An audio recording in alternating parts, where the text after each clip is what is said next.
ఒకసారి ఓడతాం ఒకసారి గెలుస్తాం అది పెద్ద సమస్య కాదు. నేను ఇలా చెప్తా ఉన్నా మీకు తిరిగి వచ్చిన తర్వాత ఇంకా 5 రోజులు పోవాలి. నేను తెలంగాణ మళ్ళీ ఇప్పుడు మర్రబడ్డది అయిపోయింది, తెలిసిపోయింది కదా. మొదటి దెబ్బనే పడే రైతు బంధు మన ముఖ్యమంత్రి పోయి నేను 9 తారీఖులో కూడా మొత్తం ఎత్తా అంటాడు.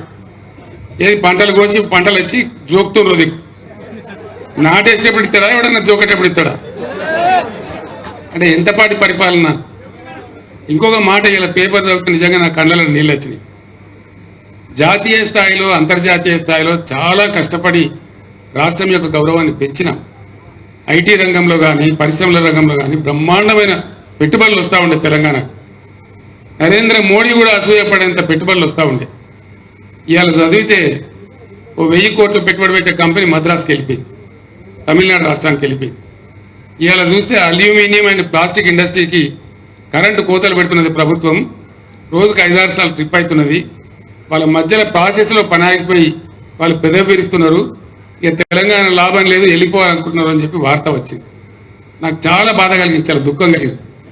4-5 నెలల దుర్మార్గులు ఎంత పని చేసిరి, ఎంత మంచిగా ఉన్న తెలంగాణ ఎట్లా ఆగమైపోయాయి, ఇది ఎట్లా అని చెప్పి చాలా బాధపడ్డాం. ఈ బాధ నివారణ కావాలి. నేను మీ అందరినీ ప్రార్థించేది ఒకటే, 2001లో తెలంగాణ జెండా ఎత్తినాడు హుజురాబాద్ గడ్డ ఆనాడు పెద్ద నాయకులు లేకపోయినా బ్రహ్మాండంగా జడ్పీటీసీలు ఎంపీపీలు గెలిపించిన గడ్డ హుజురాబాద్ గడ్డ 2001లోనే. దాని ఫలితమే మనకు తెలంగాణ వచ్చింది, బ్రహ్మాండంగా ఉన్నాం. తెలంగాణ ఉద్యమం అయిపోలే, ఇంకా ఉన్నది. తెలంగాణ పునర్నిర్మాణ ప్రక్రియ కూడా ఇంకా ముందుకున్నది, మన బాధ్యత అయిపోలే. అందుకోసం దయచేసి నేను మీ అందరినీ కోరేది ఒకటే ఒకటే మాట చెప్తా మీకు. నేను ఇంత జల్దీ 4-5 నెలల్లోనే ప్రజల నుంచి ఇంత వ్యతిరేకత కొనుక్కున్న ఈ ప్రభుత్వం కొసముట్టే ప్రభుత్వం కాదు. రెండవది 100% నేను మీకు చెప్తా ఉన్నా, మీరు నా మాట మీద విశ్వాసం ఉంచండి. మళ్ళా బ్రహ్మాండంగా ఎప్పుడు అసెంబ్లీ ఎలక్షన్ వచ్చినా, మధ్యలో వచ్చినా కొసకొచ్చినా ఎప్పుడు వచ్చినా ఖచ్చితంగా మళ్ళా మన గవర్నమెంటే వస్తుంది. దాంట్లో ఎవరికి కూడా అనుమానం అవసరం లేదు, 100% వస్తుంది.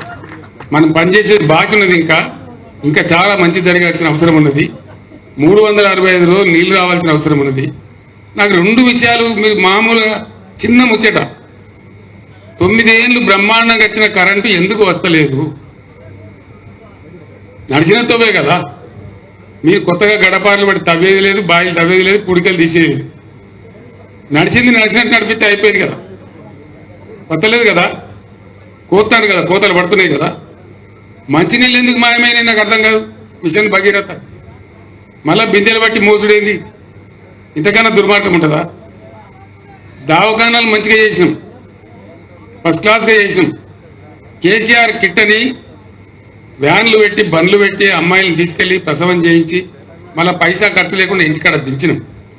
వాళ్ళ చేతిలో ఆడపిల్ల పుడితే 13,000 పెట్టి, మగపిల్లవాడు పుడితే 12,000 పెట్టి బ్రహ్మాండంగా ఓ కేసీఆర్ కిట్ ఇచ్చి వాళ్ళని ఆదుకున్నాం.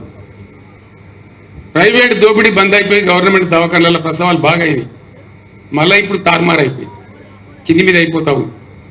కేసీఆర్ కిట్ లేదు, న్యూట్రిషన్ కిట్ లేదు, ఆ కథ లేదు. 2 వార్తలు వచ్చినాయి ఇవాళ. వరంగల్ ఎంజీఎంలో దుర్భరమైన పరిస్థితుల్లో ఎయిర్ కండిషన్లు పనిచేస్తలేవు, కొత్తగా పుట్టిన చిన్నపిల్లలు ఎండకు అల్లాడుతున్నారని ఆ తల్లులు గోసపడుతున్నారని చెప్పి పేపర్లో వార్త వచ్చింది. అట్లనే ఆదిలాబాద్ జిల్లా రిమ్స్లో కూడా చాలా దారుణంగా ఉన్నది, చచ్చిపోయిన పీనుగులు దుర్వాసన పడుతున్నాయని చెప్పి మార్చిలు చేయాలంటే డాక్టర్లు భయపడుతున్నారని వార్తలు వచ్చింది. గింత మాయలేమే, గింత తొందరలనే, గింత ట్రాక్ పెట్ట తప్పుతుంది. ఏం కారణం అంటే ఇప్పుడు ఉన్న పరిపాలకులకు ఒక పద్ధతి, పాడు, ఒక వ్యవహారం చేసేటువంటి దక్షత, ప్రజల మీద ప్రేమ, ఎట్లన్నా చేసి రాష్ట్రాన్ని కాపాడాలనేటువంటి వ్యవహారం లేదు కాబట్టి ఈ దుర్మార్గాలను వస్తూ ఉన్నాయి. అంటే దాని అర్థమైంది, వీళ్ళ వల్ల కాదు, వాళ్ళు చెయ్యరు, చెడగొడతారు. మళ్ళీ బాగు చేయాల్సింది కూడా మన బాధ్యతనే ఉంటుంది. మళ్ళా మనం వచ్చేదాకా ధీటుగా పనిచేసి తెలంగాణ రాష్ట్రం కోసం, ప్రజల కోసం ఈ పార్టీ